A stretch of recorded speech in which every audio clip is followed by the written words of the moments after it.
In Deuteronomy 8 verse 18, love this verse. But remember the Lord your God, for it is He who gives you what? God is the one who gives you the ability to produce wealth. And He leaves it up to you. If you were born poor, it doesn't mean that you will always be poor. Say amen, church. Amen. When God says, even if you were born poor, you can grow old and rich and generous. Amen. Do not say it is fate. Kapalaran ko. Do not say that. No. God leaves it up to you. He gives you the ability to produce wealth. Here's the second thing that you need to overhaul. The first thing you need to overhaul is theology of money. The second thing you've got to overhaul is your psychology of money. Say psychology. You and I have a psychology of money about ourselves. People look at themselves in a particular way concerning money. Let me tell you a story. When I was growing up as a small boy, I remember there was this woman who came to the house and visited my mother, maybe about twice a week. Every time this woman had a need, she would go to my mother, and my mother would give her. She would say, "Mommy, I have my daughter's tuition fee is coming," and so my mother would give. 2 weeks later, she would come back. "Mom, I broke my tooth, and I don't have money for dentures. Can you give me money?" And so my mother would give. The next 2 weeks, my daughter's PE, she doesn't have rubber shoes. Do you have some? And my mother would give money. Every 2 weeks. After a while, that woman, she went to the house for years. And then after that, she died. After that, it was the daughter who was coming every 2 weeks. We have no food. Can you? Thank you. 2 weeks later. 2 weeks later, she'd come back. And then she had a son. And she would bring the son along. He doesn't have rubber shoes for his PE. And so on. And then after a while, it was the son. It was the grandson was coming now, because he was a little bit older. 3 generations, 20 years, no change. No matter how much money you give. Brothers and sisters, please understand, the psychology of that family in 3 generations did not change. Their psychology was small. So small. I'm poor. I'm poor. I'll always be poor. My son will be poor. My grandson will be poor. You got what I'm saying? And sometimes parents were guilty of that. We tell our kids we're poor. Our little boy is with us in the department store. And the little boy says, "Mommy, can we buy that toy?" "No! That's for the rich. We are poor. We are poor." Say that with me. Say it with me, son. I am poor. I am poor. That's it. Say it again. I am poor. Very good. We are poor. Don't even look at those toys. Don't. And so this boy is growing up. I am poor. I am poor, And he looks at a nice, expensive thing. I will not look at that. I am poor. That's not for me. It's a psychology that will trap, strangulate any kind of blessing that God would like to give that person. Here's my problem. The whole Philippines has a culture of psychological poverty. Believe me, the Pinoy looks at himself as poor. Bahay kubo kahit munti. What's our national flower? Sampaguita. What's our national bird? Maya maya. Puro maliliit. Can we not have the national bird, the Davao bald eagle? Big and strong, and there's something funny about the Pinoy. That we need to break that. Put your hands over your chest. Say this with me. I'm wealthy and generous. Say that every morning, please. And before you sleep and during the day, just I am wealthy and generous. Just break that culture of taught to us by I don't know how many years of oppression. So many people have told us to be holy, you've got to be poor. To be close to God, you've got to be poor. To be a good person, you've got to be poor. Break that.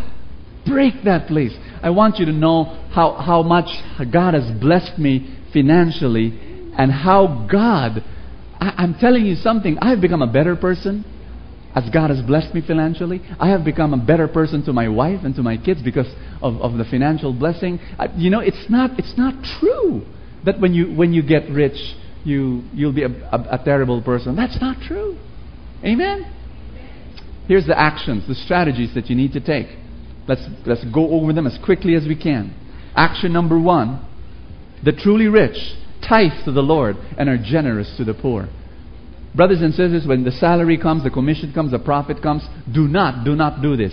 Okay, thank you, sir, from the ATM. Thank you, salary. Thank you, Meralco, Nawasa, the water, the bill, the credit cards, the marketing. And then whatever is left, you give to the Lord. Don't do that. Tell someone beside you, don't do that. When God must be given the first fruits, when you receive your salary, the first thing you do is you give to God. Amen? That's what you need to do. And my model is the biblical model of 10%. That's a great model to follow. Give 10% of your income to the Lord. Every time. And guess what happens? He's going to, it's a natural law. The law of reciprocity. What you give, you shall receive 100-fold. Amen? Action number 2. The truly rich strive to learn more and surround themselves with. You want to grow your money? You've got to have mentors. Brothers and sisters, listen to me very carefully. If you want to earn 200,000 pesos a month, please do not talk to someone who earns only 20,000 a month. It won't work. If you want to earn 500,000 pesos a month, do not talk to someone who's only earning 50,000 pesos a month. You've got to talk to someone who's actually doing it already. If you want to become a businessman, you want to start your own business, don't talk to another employee. I don't care if he's your father or your uncle or your cousin. You don't go to someone who's not a businessman, who's an employee, and you say, "Excuse me, I'm thinking, uncle, I'm thinking of starting a business." No! You lose your money! Ay, naku! Why, uncle? I tried it already, it doesn't work. Don't do that. Just stay in your. You got what I'm saying? My father was a great employee. And my father is my mentor, my life mentor. But when I wanted to start my business, I didn't ask his advice because he would not know what to say. He was an employee. I had to, even if he was an executive of a huge company, he was not an entrepreneur. I had to go to a successful entrepreneur to be my mentor. Is that clear? So get a mentor. Here's action number 3. The truly rich strive for financial goals. Magic goals. Why magic? It's here. You get the explanation here in the Novena to God's Love. And I wrote it down. What does magic mean? Write it down. Write your goal here and say, this is what I want. This is the financial goal that I want. Brothers and sisters, you might say, Brother Bo, I'm graduate na ako dyan. I'm not anymore, looking for greater money, more income.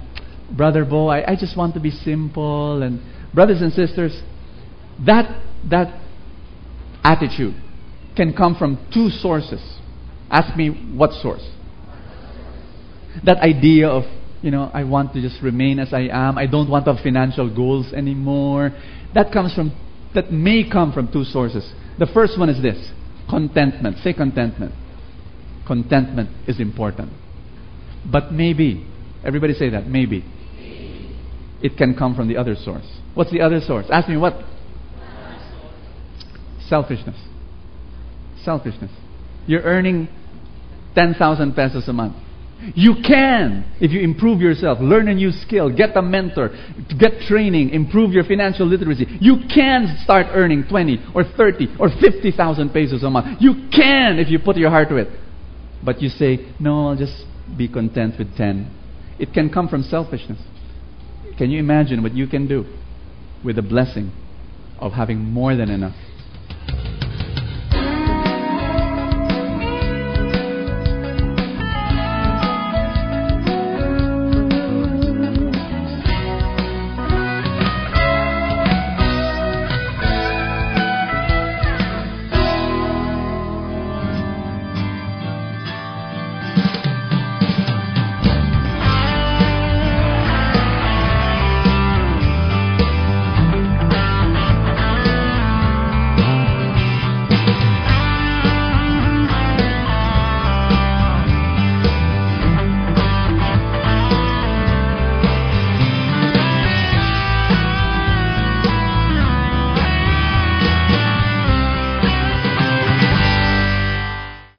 Thank you so much for your monthly tithes and love offering to the Rigmo family, without which this broadcast won't be possible.